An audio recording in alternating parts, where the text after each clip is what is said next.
Selamat pagi buat kita semua, jemaat GPI Kemah Pujian. Saya percaya kita semua dalam penjagaan dan kasih sayang Tuhan. Amin. Sebab itu mari kita bawa ucapan syukur kita yang tertinggi kepada Tuhan kita. Hari ini ibadah kita tidak seperti biasanya, sangat spesial. Himbauan Bapak Presiden untuk kita beribadah di rumah mengingatkan kita kepada jemaat mula-mula di zaman Kisah Para Rasul yang beribadah di rumah-rumah jemaat. Hadirat Tuhan begitu nyata. Saat ini nyatalah firman Tuhan. 2-3 orang berkumpul, Tuhan hadir dan menyatakan kuasa-Nya. Mari kita gandeng kiri dan kananmu. Kita sama-sama naikkan doa untuk memulai ibadah kita. Tuhan, kami mengangkat syukur kepadamu. Kami masih bisa beribadah bersama keluarga kami. Tuhan, dengan segenap hati kami mau menyembah-Mu, memuji-Mu, sebab kami tahu karena Engkau saja kami bisa berdiri dan beribadah saat ini. Terima kasih Bapa. Kami percaya pemerintah kami ada dalam tuntunan-Mu, menyelesaikan semua yang terjadi di bangsa ini. Tuhan juga yang menguatkan dan beri kesembuhan buat saudara-saudara kami yang mengalami sakit saat ini. Tuhan pulihkan, ada kuasa dalam ibadah kami. Terima kasih Tuhan. Terimalah pujian kami, pengagungan kami, sembah kami. Haleluya.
Dikatakan di firman Tuhan, janganlah takut, sebab aku menyertai engkau.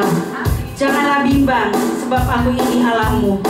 Aku akan menolong kau, memegang kau dengan tangan kananku yang membawa kepada kemenangan. Haleluya. Mari kita angkat pujian kita.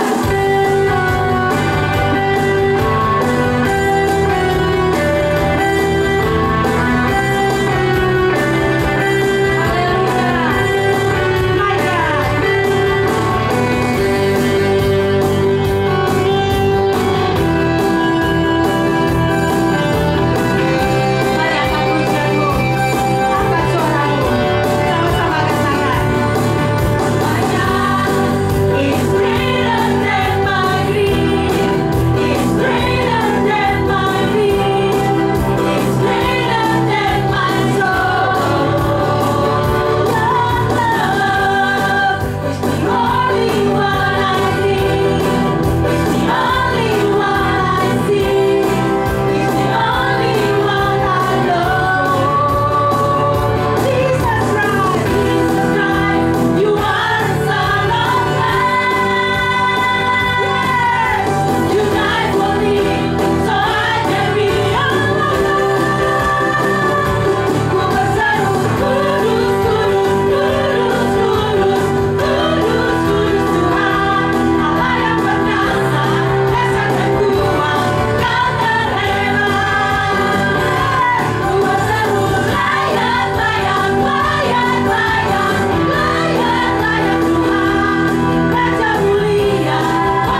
kejapi dalam segala kesesakan yang terjadi. Amin. Terima kasih Tuhan. Kami percaya kebenaran firman-Mu yang akan memberi kekuatan yang terbaik bagi kami. Janji-janji-Mu Tuhan, Engkau bukan manusia yang berjanji dan tidak pernah menepati, tapi Kau Tuhan yang berjanji dan selalu menepati. Kuasa-Mu yang terbaik Kau berikan bagi kami. Terima kasih Tuhan. Sekalipun bumi berubah, sekalipun gunung-gunung goncang, kami akan tetap mengangkat wajah kami dan menyembah-Mu. Kami aman di dalam-Mu Tuhan. Firman-Mu yang kami perlu. Haleluya.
munculkan iman di dalam diri kami. Biar pada pagi hari ini kami umat-Mu dan hamba-Mu Tuhan akan mendengarkan perkataan-Mu. Hati kami buka lebar-lebar, telinga rohani kami sendengkan kepada Engkau Tuhan. Berbicaralah kepada kami ya Allah kami yang baik. Roh Kudus, terjemahkanlah setiap firman yang akan disampaikan. Kami siap untuk mendengarkannya. Di dalam nama Tuhan Yesus Kristus, sama-sama kita katakan amin. Amin. Beri tepuk tangan buat Tuhan kita Yesus Kristus. Silakan duduk kembali. Shalom, shalom buat kita semuanya. Shalom. Saya percaya pagi hari ini saudara dan saya juga mengalami semua kebaikan Tuhan. Amin. Kita punya kesempatan untuk mendengar firman dan itu adalah kebahagiaan. Saudara yang dikasihi Tuhan, perjalanan iman kita di dalam pengenalan dan pengiringan kita kepada Kristus Yesus Tuhan seringkali akan sampai di persimpangan dan ada keadaan-keadaan yang mungkin menjegal kita dan menyimpangkan kita dari jalan yang sepatutnya, jalan yang seharusnya kita tempuh. Kenapa bisa begitu? Karena sampai atau tidaknya kita ke perjalanan itu, tujuan yang kita lewati, itu ditentukan oleh cara pandang kita kepada perjalanan ini. Apa yang ada di sekitar perjalanan rohani kita bersama dengan Tuhan? Apa yang kita lihat di kanan kiri itu menentukan apakah kita akan terjegal atau tidak.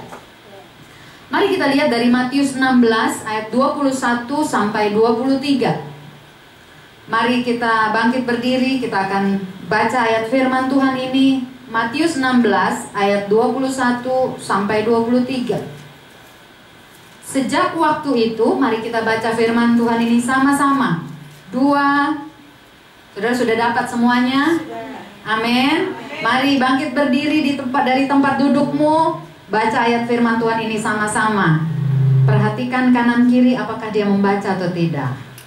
2, ya. Sejak waktu itu Yesus mulai menyatakan kepada murid-muridnya bahwa ia harus pergi ke Yerusalem dan menanggung banyak penderitaan dari pihak tua-tua, imam-imam kepala dan ahli-ahli Taurat, lalu dibunuh dan dibangkitkan pada hari ketiga. Tetapi Petrus menarik Yesus ke samping dan menegur dia. Katanya, Tuhan, kiranya Allah menjauhkan hal itu. Hal itu sekali-kali takkan menimpa engkau. Maka Yesus berpaling dan berkata kepada Petrus, enyahlah iblis, engkau suatu batu sandungan bagiku, sebab engkau bukan memikirkan apa yang dipikirkan Allah, melainkan apa yang dipikirkan manusia. Amin. Silakan duduk kembali. Saya beri tema firman Tuhan hari ini dengan judul pikiranmu itu tindakanmu, pikiranmu itu perbuatanmu. Nah, saudara dikasih Tuhan, di kitab Matius yang tadi sudah kita baca, ada yang mengagetkan buat kita seharusnya ketika membaca, bahwa ada bagian Petrus tidak setuju dengan pernyataan Yesus. Saya baca ulang, sejak waktu itu Yesus mulai menyatakan kepada murid-muridnya bahwa ia harus pergi ke Yerusalem dan menanggung banyak penderitaan. Dan ketika Yesus menyampaikan sesuatu yang rasanya tidak lazim, mengikut Tuhan orang pikir harusnya ada lagunya, selalu manise. Tapi lupa bahwa ada penderitaan sudah dicontohkan oleh Tuhan kita. Ayat 22 dikatakan, Petrus menarik Yesus ke samping dan menegur dia, katanya, Tuhan, kiranya Allah menjauhkan hal itu. Hal itu sekali-kali takkan menimpa engkau. Petrus dengan keyakinannya, dengan apa yang ada di pikirannya, dia menegur Yesus. Di ayat inilah Yesus mengatakan, enyahlah iblis. Saudara dikasih Tuhan, apa yang kita dapat dari sini? Sekian lama bersama Yesus, terungkaplah apa yang ada di pikirannya Petrus. Penderitaan seringkali memunculkan apa yang ada di pikiran kita. Kita bisa sama-sama ibadah, kita bisa sama-sama mendengar firman, kita bisa sama-sama melayani. Tapi tahukah Bapak Ibu yang dikasih Tuhan, pikiran kita akan menentukan tindakan kita. Ketika tekanan datang, ketika masalah datang, ketika aniaya tiba, apa yang ada di pikiranmu, itulah responmu. Katakan amin. Katakan amin. Situasi yang ada akan memunculkan reaksi kita. Berapa banyak kita, saudara, bereaksi dan orang akan kaget lihat reaksi kita yang kelihatan rohani. Karena apa? Informasi yang kita baca, informasi yang kita dengar, itu akan menjadi satu buah pikiran di kepala kita ini, di memori kita ini, dan itu akan membuat kita berespon menanggapi segala situasi. Saudara, ada orang yang pikirannya tuh terlalu pede, dia selalu bawa uang. Saya pernah satu hari masuk ke satu toko, saya pikir saya membawa dompet dan uang. Dengan pedenya udah belanja macam-macam. Ketika sampai di kasir baru tahu bahwa saya nggak bawa dompet. Tapi waktu masuk toko kenapa pede? Karena di pikiran saya punya, saya bawa dompet. Satu kali pernah kami makan, saya berpikir suami saya bawa dompet, dan suami saya berpikir saya bawa dompet. Kami sama-sama makan, sama-sama nambah. Wah, sedap banget. Tetapi yang terjadi adalah kelezatan itu menjadi kurang ketika kami hendak membayar. Dia menatap saya dan saya menatap dia. Kami pandang-pandangan karena ternyata dia berpikir saya ada uang, saya berpikir dia ada uang. Bayangkan betapa pikiran ini sangat mempengaruhi kita. Katakan amin. Dan apa yang terjadi endingnya, saudara? Saya harus tinggal dulu di tempat makan dan suami saya ambil dompet ke rumah. Itu kalau deket, kalau jauh bagaimana? Dan akhirnya saya harus nunggu, untung istrinya nggak dijaminin. Tetapi suami saya pulang, ambil dompet dan bayar. Saudara, pikiran kita itu menentukan reaksi kita. Dan pikiran ini ditentukan oleh berapa banyak informasi apa yang kau dapat, yang kau dengar. Kalau engkau mendapat informasi yang negatif, maka penuhlah pikiranmu dengan sampah. Firman Tuhan di Roma 10 ayat 17 berkata, jadi iman timbul dari pendengaran, dan pendengaran oleh firman Kristus. Kalau engkau mau muncul tindakan iman dalam dirimu, engkau harus penuhi pikiranmu dengan firman yang engkau dengar. Katakan amin. Pikiran ini akan membawa engkau menjadi orang yang mengalami nilai-nilai yang ilahi, nilai-nilai kebenaran, atau engkau menjadi seorang yang akan sama larut dengan dunia ini.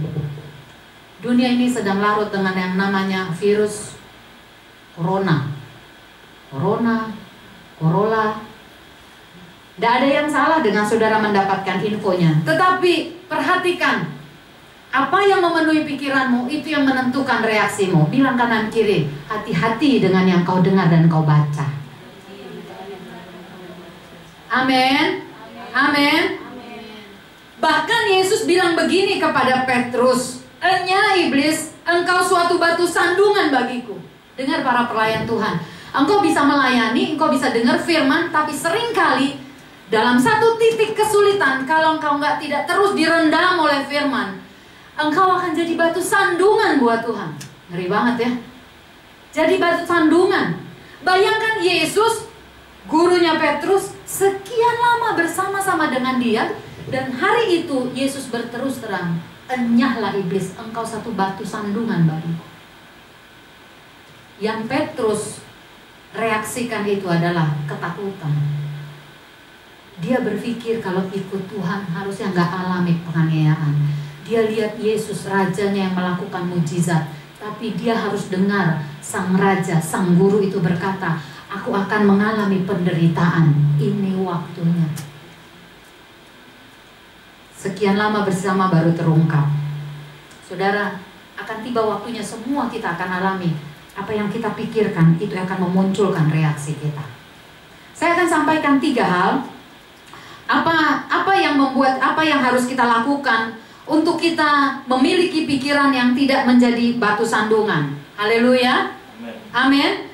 Supaya saudara, pikiran kita nih, hari-hari ini kita banyak di orang ketakutan, saking ketakutan pikirannya tuh saling mencurigai. Kalau kita ke rumah orang langsung semprot bekas duduk kita, bekas pintu yang kita pegang, kita akan saling ririk. Saya lihat satu video, saudara, rekaman yang dikirim oleh orang di satu grup, saudara. Orang ketemu di satu tangga di apartemen, sama-sama bawa belanjaan, Tapi begitu ketemu manusia yang lain, dia akan sama-sama mepet, saling menjauh. Tiba-tiba orang gak mau bersentuhan. Virus ini membuat orang dipenuhi lebih ketakutannya. Tetapi apakah kita memiliki pikiran Kristus? Haleluya. Tiba-tiba kita jadi orang yang egois. Berapa banyak, saudara, info keadaan ini membuat engkau tiba-tiba hanya berpikir untuk dirimu. Saya kemarin pergi ke pasar dan saya jumpai ada banyak pedagang-pedagang yang sepi jualanannya. Tetapi dengan arogannya banyak orang melangkah di sekitarnya membawa tentengan yang besar.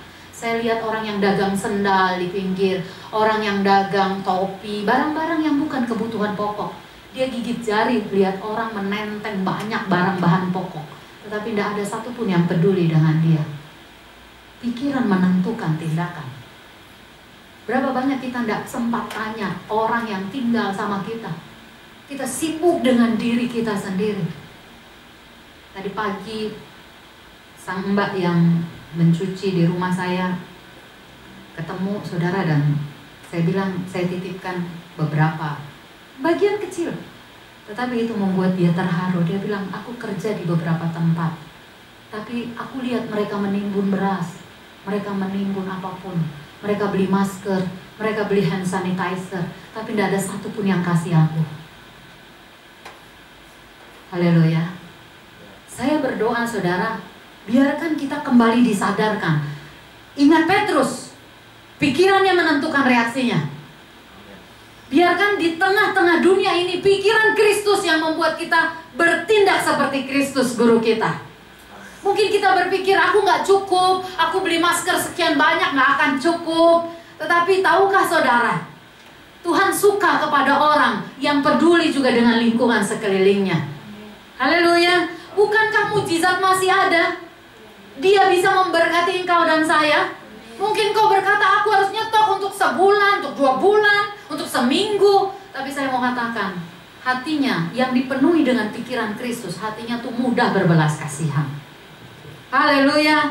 Cara yang pertama adalah buka Mazmur pasal 1 ayatnya yang ke-1. Mari kita baca ayat firman Tuhan ini. Saudara diberkati, amin. Amin. Biar kita sama-sama disadarkan. Penuhi pikiranmu dengan pikiran Kristus. Apa yang kita lihat tidak semenakutkan seperti yang sebenarnya. Karena pikiran Kristus akan membuat engkau melihat seperti Yesus melihat danau yang bergejolak dan dia akan bilang, oh itu cuma tinggal diomongin, tenang maka akan tenang. Buat murid-murid itu mematikan. Murid-murid menghadapinya dengan membuang air dari perahu. Yesus menghadapinya dengan mengeluarkan perkataan. Mazmur pasal yang pertama. Mazmur pasal yang pertama, ayatnya yang pertama. Saya percaya saudara mulai hafal ayat ini. Amin. Amin. Ini jadi ayat kita yang mengingatkan kita apa yang harus kita lakukan. Mari kita bangkit berdiri kembali. Saya akan minta setiap baca ayat kita berdiri ya. Haleluya. Haleluya. Bukankah baik kalau kita bergerak? Mazmur pasal 1 ayat 1 sampai ayat yang ketiga. Mari kita sama-sama semua kita membaca dengan suara yang jelas. 2 ayat. Jalan orang benar dan jalan orang fasik.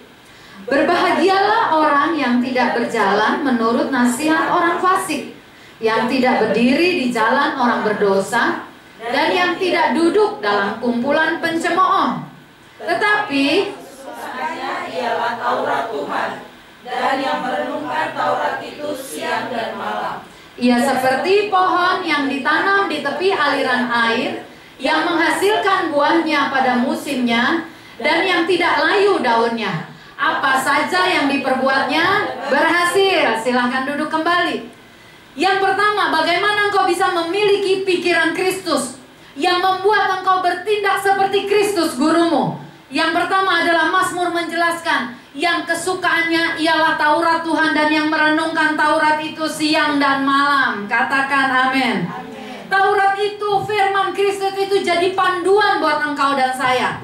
Sehingga saudara, pertarungan di sana akan membuat diri kita berbahagia. Pertarungan apa? Ketika kita mendengar nasihat orang fasik dan kita berkata, berbahagialah orang yang tidak berjalan menurut nasihat orang fasik. Ketika engkau melihat jalan orang berdosa, rasanya kayaknya lebih diberkati. Engkau ingat firman ini berkata, orang yang tidak berdiri di jalan orang berdosa. Ketika engkau melihat kekurangan orang lain, rasanya mulutmu gak tahan untuk mengucapkan, untuk membahas. Tetapi engkau ingat ayat firman Tuhan, orang yang tidak duduk dalam kumpulan pencemooh. Di sanalah pertarungan kita yang sejati. Saudara, saya percaya Bapak Ibu, engkau anak-anak muda, engkau juga punya pertarungan itu. Tetapi firman Tuhan menjawab, tetapi yang kesukaannya ialah Taurat Tuhan. Merenungkan Taurat itu siang dan malam, siang dan malam. Yang direnungkan itu yang ada di pikirannya. Bayangkan kalau pikiranmu dipenuhi dengan yang baik, apa yang sedap didengar, apa yang mendatangkan kehidupan, apa yang mendatangkan pengharapan, maka engkau akan berbahagia. Kunci yang pertama adalah kesukaanmu adalah merenungkan firman siang dan malam.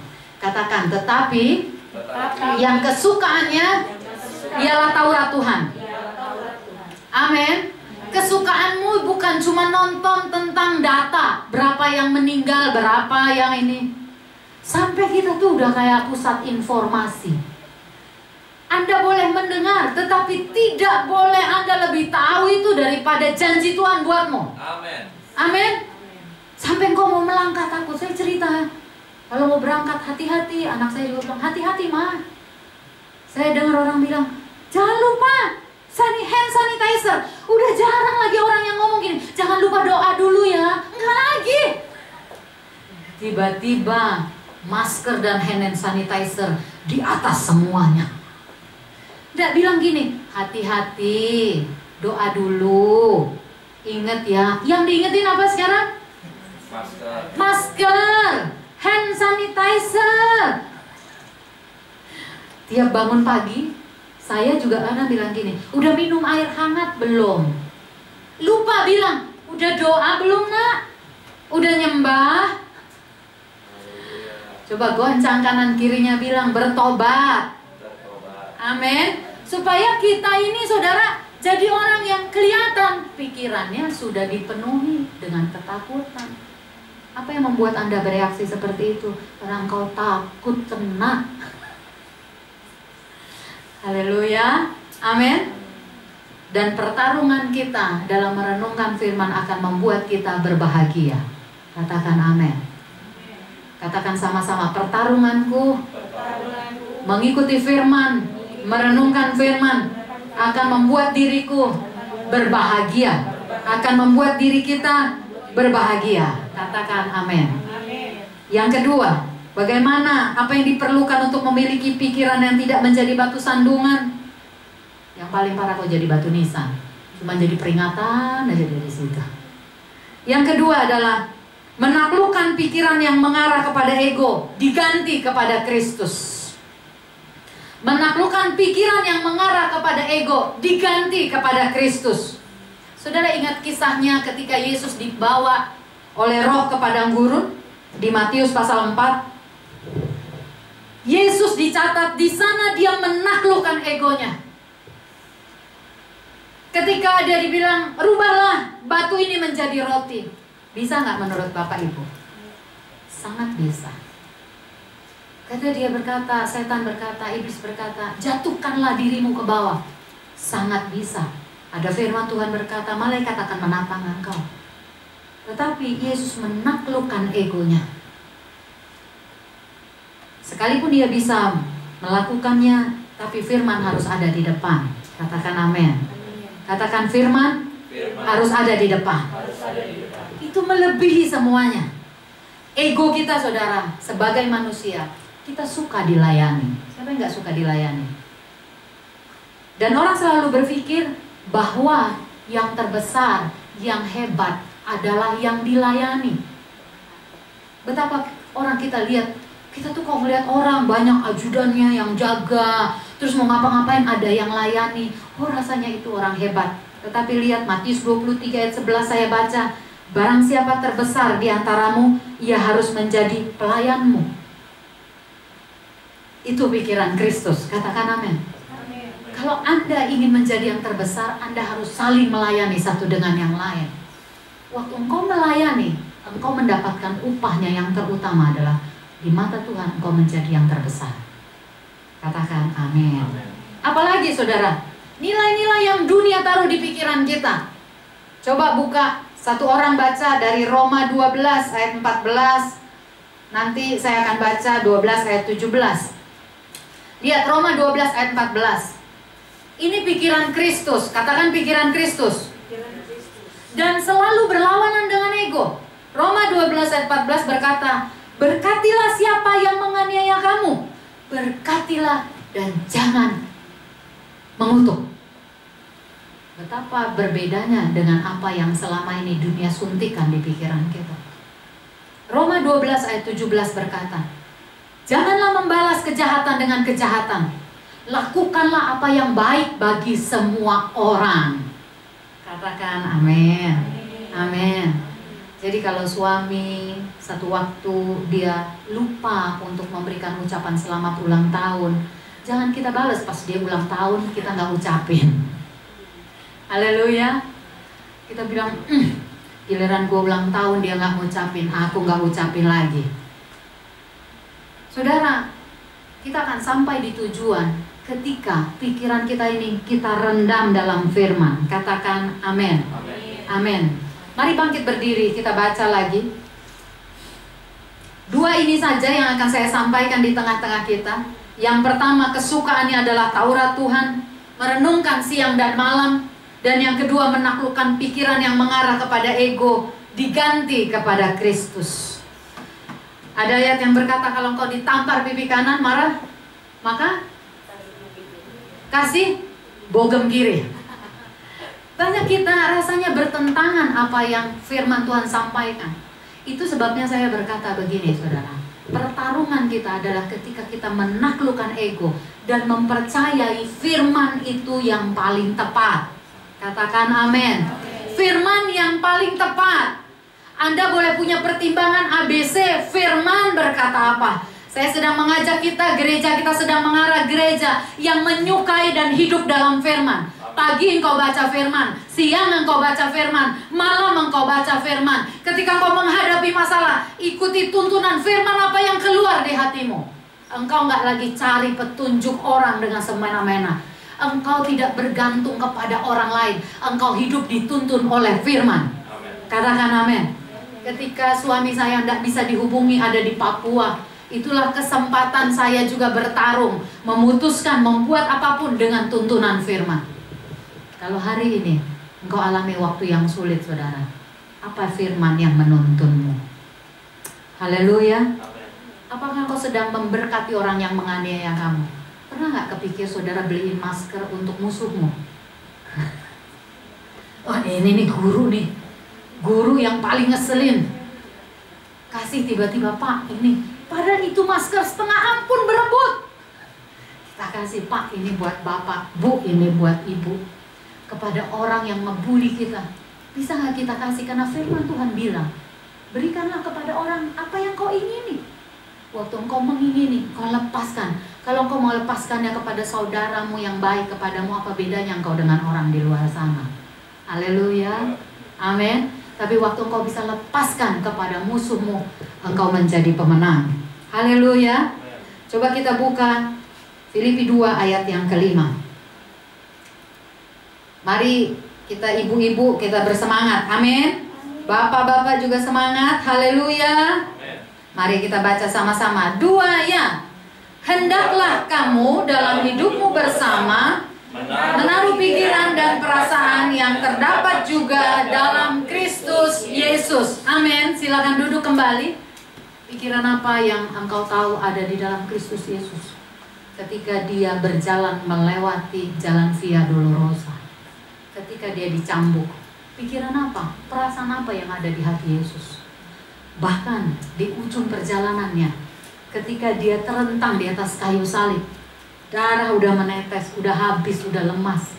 Ketika seorang penjahat di sebelahnya berkata, kalau engkau anak Allah, Yesus ingatlah aku. Dan dia berkata, hari ini engkau sudah bersama-sama dengan aku. Sudah di titik darah penghabisannya, Yesus tidak menolak orang yang perlu dilayani.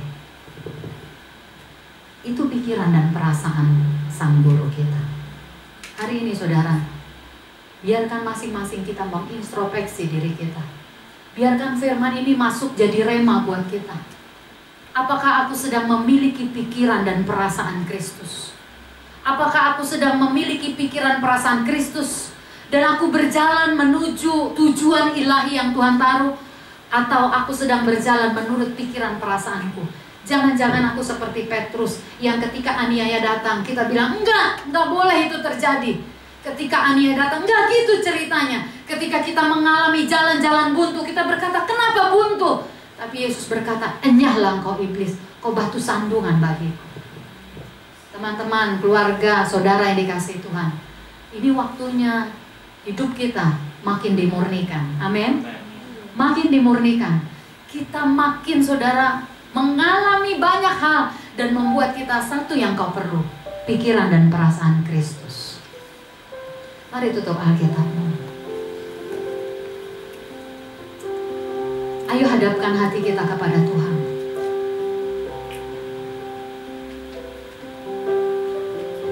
Apa yang ada di pikiran sang raja ketika dia mendapati seorang perempuan yang ketangkap berzina? Apa yang ada di pikiran Yesus Tuhan kita ketika dia melihat Sakeus? Apa yang ada di pikiranmu ketika engkau melintasi jalan-jalan dan engkau melihat banyak kejahatan di kanan kiri? Ya Tuhan, haleluya.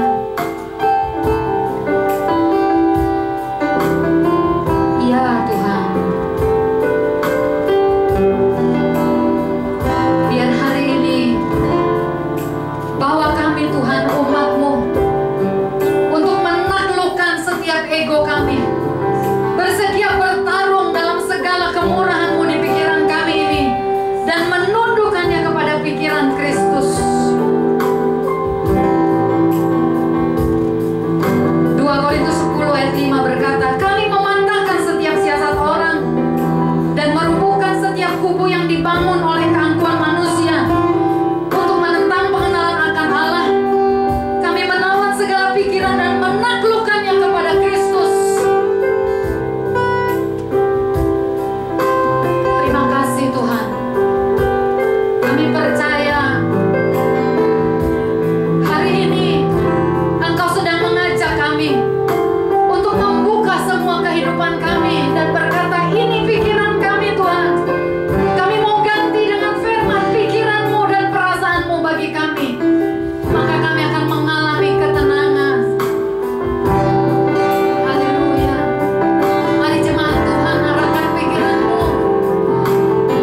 dia pernah coba meronta dari rantai itu, dan rantai itu melukai pergelangan kakinya. Sejak itu gajah ini berpikir dia gak akan bisa kemana-mana selama rantai itu melingkari pergelangan kakinya yang besar. Tapi tahukah, ketika dia sampai besar, tubuhnya makin besar, gajah itu selalu berpikir dia gak akan bisa kemana-mana. Padahal waktu tubuhnya makin besar, kekuatannya bertambah, sedikit saja dia gerakan rantai itu putus. Tahukah Bapak Ibu yang dikasihi Tuhan, ada banyak hidup kita ini seperti itu. Kita rasanya sulit mengampuni, padahal itu rantai kecil. Kita udah makin tumbuh, kita udah makin mudah melepaskan pengampunan karena kita hidup dalam firman. Tetapi pikiran kita sering ditembaki oleh perasaan-perasaan yang lain. Kita selalu bilang, aku gak bisa, aku orangnya lemah. Ketika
firman-Mu. Aku mau mengenakan pikiran dan perasaan Kristus. Apapun yang hari ini kuhadapi, aku percaya ketika firman-Ku kenakan, Tuhan ada di pihakku. Tuhan ada di pihakku. Sesulit apapun, semenakutkan apapun, aku pasti menang karena Tuhan di pihakku.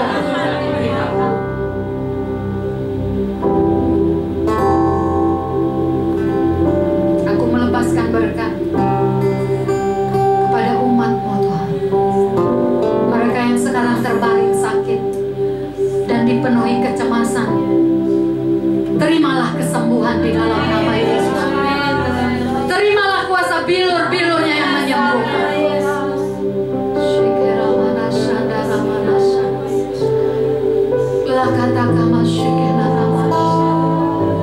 Ia mau makasih kenana. Kau yang sedang mengalami ketakutan dengan usaha pekerjaanmu, terimalah ketenangan di dalam nama Yesus Kristus. Aku membagikan tiap rema dan rema dan rema dan rema dan rema. Aku membagikan tiap roti hidup dan roti hidup dan roti hidup. Mereka akan makan dan kenyang, makan dan kenyang, makan dan kenyang, makan dan kenyang. Hasrat kesukaan akan firman Allah melanda kami, menggoncang hidup kami, sehingga apapun Tuhan yang kami hadapi, pedang roh itu tetap kami pegang di tangan kami. Terima kasih Tuhan. Kami bersyukur untuk ibadah kami hari ini. Kami puas dengan Engkau Tuhan. Kami berbahagia dengan semua yang sedang Kau kerjakan dalam diri kami. Di dalam nama Tuhan Yesus Kristus, kami bersyukur, bersuka cita. Amin. Beri tepuk tangan buat Tuhan. Haleluya. Silakan duduk kembali. Tuhan Yesus memberkati kita.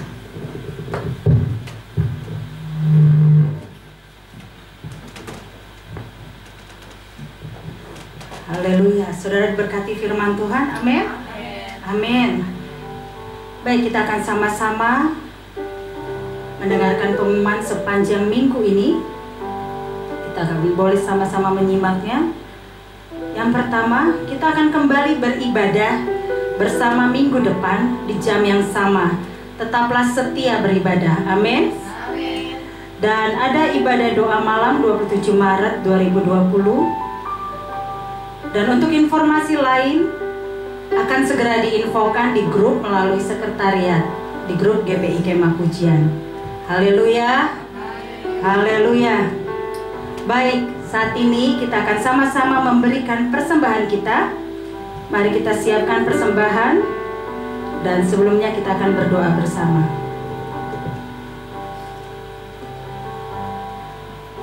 Tuhan Yesus, kami bersyukur untuk kebenaran firman-Mu yang memberikan kekuatan bagi kami. Saat ini kami akan memberikan persembahan kami sebagai tanda penyembahan kami bagi-Mu Tuhan. Dengan hati yang penuh dengan ucapan syukur. Di dalam nama Tuhan Yesus kami berdoa. Amin. Untuk persembahan yang dikumpulkan, kita akan sambil bernyanyi, kami telah mendengar perbuatan-Mu yang dahsyat.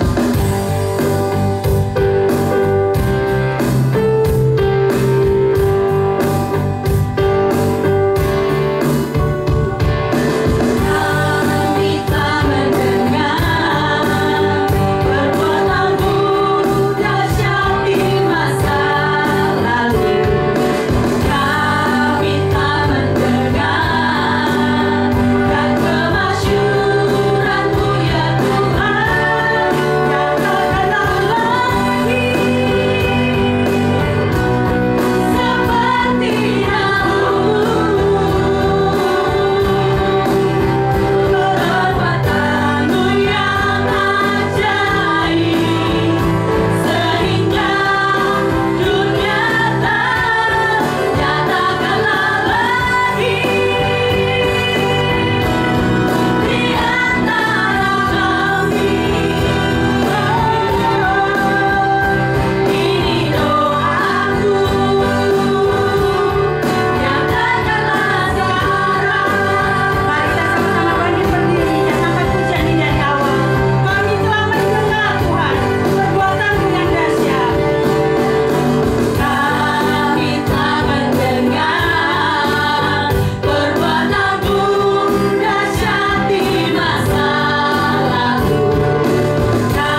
berdoa Tuhan bersatu hati untuk bangsa kami.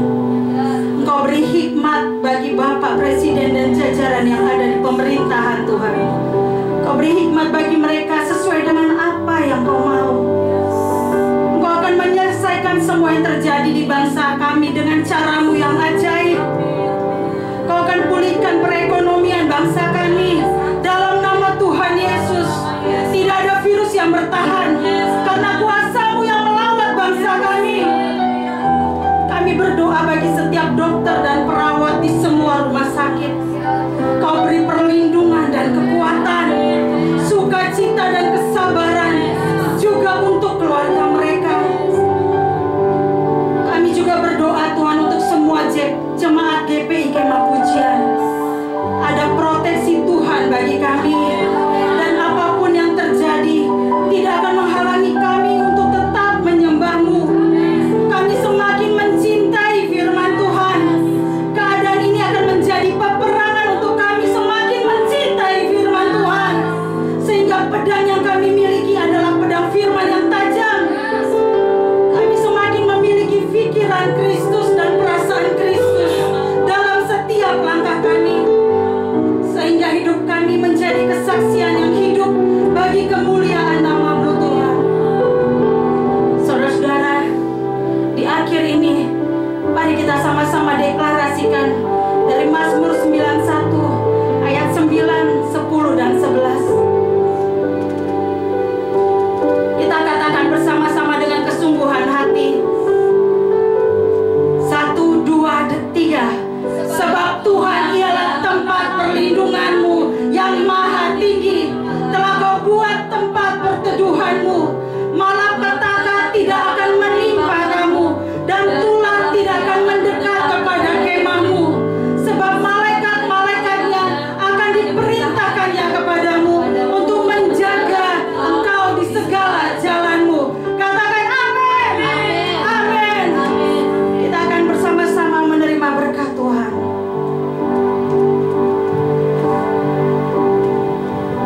Mari arahkan hatimu kepada Dia, Tuhan, yang dahulu dan sekarang masih bekerja di dalam hidupmu dan hidupmu. Masih ada Tuhan. Masih ada Tuhan. Masih ada Tuhan. Mari kau bangkit berdiri, angkat kedua belah tanganmu. Engkau akan jadi terang yang makin bersinar di tengah kegelapan. Engkau akan menjadi tangan yang terulur kepada orang yang sedang jatuh. Engkau akan menjadi tangan yang mengangkat orang yang sedang terpelecok. Engkau akan mengulurkan tangan dan memberi makan kepada orang yang berkekurangan. Tanganmu akan kau tumpangkan untuk banyak orang sakit. Berjalanlah dalam segala kepenuhan firman. Biar semua renunganmu dipenuhi dengan kebaikan dan kekuatan kuasa Allah-Mu. Ketika engkau menyeberangi sungai yang paling besar ombaknya sekalipun, engkau tahu kau tidak akan dihanyutkannya kalau Dia menyuruh engkau menyeberang. Ketika melewati nyala api, kalau engkau melakukannya karena Tuhan Allah-Mu, Dia berjanji Dia akan membuat engkau dan menyelamatkan engkau melewatinya. Aku mengangkat tangan Tuhan bagi umat